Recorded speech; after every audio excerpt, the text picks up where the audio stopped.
مرکزی شہری ہوابازی کے وزیر جیوترادتیہ سنہا نے جمعرات کو حیدرآباد میں منعقد ہوابازی شو ونگز انڈیا 2024 کے موقع پر نجی کیریئر ایئر انڈیا کے پہلے ایئر بیس A350 طیارے کا باضابطہ افتتاح کیا۔ ایئر انڈیا ملک کی پہلی ایئر لائن ہے جس نے اپنے بیڑے میں ایئر بیس وسیع باڈی والے طیارے کو حاصل کیا ہے۔ 22 جنوری سے ابتدائی طور پر گھریلو روٹس پر تجارتی آپریشن شروع کرنے والا ہے، بعد میں طیارہ طویل اور انتہائی طویل فاصلے کی بین الاقوامی پروازوں کے لیے تعینات کیا جائے گا۔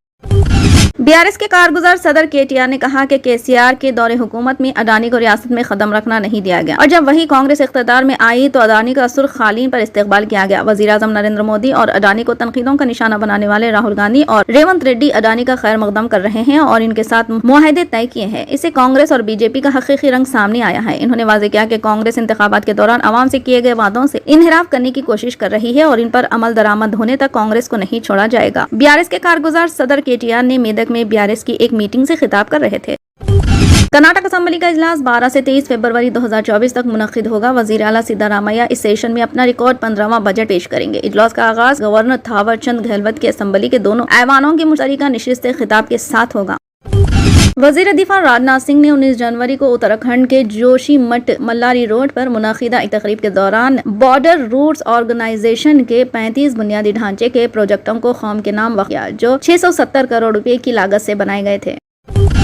پاکستانی کرکٹ ٹیم کے سابق کپتان شعیب ملک نے تیسری شادی کر لی۔ یہ شادی ایسے وقت میں ہوئی جب ثانیہ مرزا سے ان کی علیحدگی کی خبریں سامنے آ رہی تھی۔ شعیب ملک نے پاکستانی اداکارہ ثنا جاوید کو اپنا شریک حیات منتخب کیا اور یہ شادی ایک تقریب کے دوران ہوئی۔ شعیب ملک نے خود انسٹاگرام پر شادی کی تصاویر پوسٹ کی۔ ثنا جاوید جن سے شعیب نے شادی کی تھی وہ بھی طلاق یافتہ ہے۔ پاکستان کی مشہور اداکاروں میں سے ایک ثنا جاوید نے 2020 میں امیر جیسوال سے شادی کی تھی، لیکن جلد ہی یہ بات سامنے آئی کہ دونوں کے درمیان سب کچھ ٹھیک نہیں چل رہا۔ بعد ازاں دونوں نے اپنے سوشل میڈیا اکاؤنٹ سے ایک دوسرے کی تصاویر ڈیلیٹ کر دی اور پھر خبریں آئیں کہ دونوں میں طلاق ہو گئی۔ 28 سالہ ثنا جاوید پاکستان کے کئی ٹی وی شوز میں نظر آ چکی ہیں۔ ان کے کئی مشہور شوز ہیں جن میں اے مشتاق، ڈنک اور دیگر شامل ہیں۔ اس کے علاوہ وہ کئی میوزک ویڈیوز میں بھی نظر آ چکی ہیں۔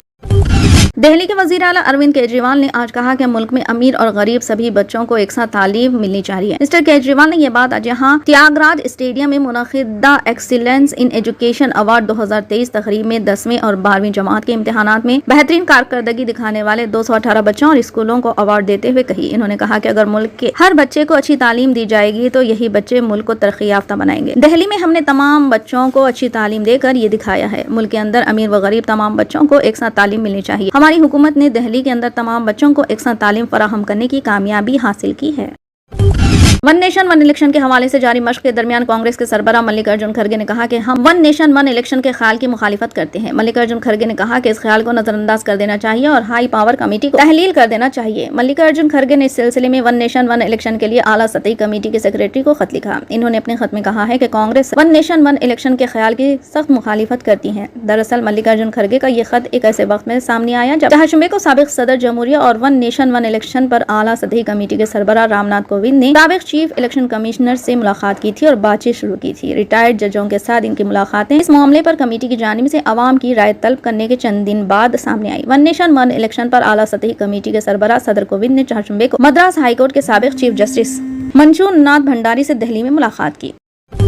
صدر دروپدی مرمو 22 جنوری کو وزیر اعظم کے قومی بچوں کے ایوارڈ 2024 کے ساتھ غیر معمولی کامیابی حاصل کرنے والے 19 بچوں کو اعزاز دیں گی۔ جمعے کو یہاں یہ جانکاری دیتے ہوئے خواتین اور بچوں کی ترقی کی مرکزی وزارت نے کہا کہ وزیر اعظم کا نیشنل چائلڈ ایوارڈ ملک کے تمام خطوں سے آرٹ اور کلچر، سائنس اور ٹیکنالوجی، سماجی خدمات، کھیلوں اور بہادری کے شعبوں میں منتخب 19 بچوں کو دیا جائے گا۔ ایوارڈ جیتنے والوں میں 18 ریاستوں اور مرکز کے زیر انتظام علاقوں کے 9 لڑکے اور 10 لڑکیاں شامل ہیں، جن میں 2 خواہش مند اضلاع بھی شامل ہیں۔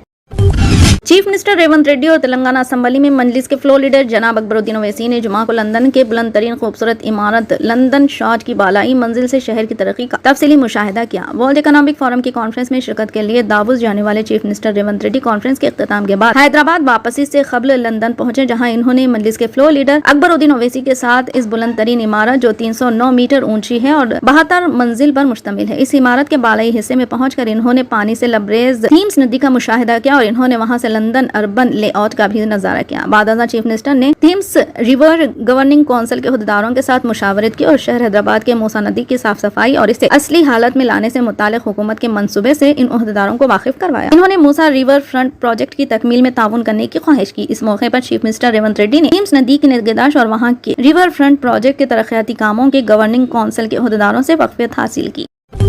قومی دارالحکومت میں شدید سردی جاری ہے، جس کی وجہ سے جمعہ کی صبح یہاں ٹرین کی آمد و رفت اور ہوائی ٹریفک متاثر ہوئی۔ ریلوے ذرائع نے بتایا کہ کوہرے اور حد بصارت میں کمی کی وجہ سے دہلی آنے والی 20 سے زیادہ ٹرینیں 6 گھنٹے یا اس سے زیادہ تاخیر کا شکار ہوئی۔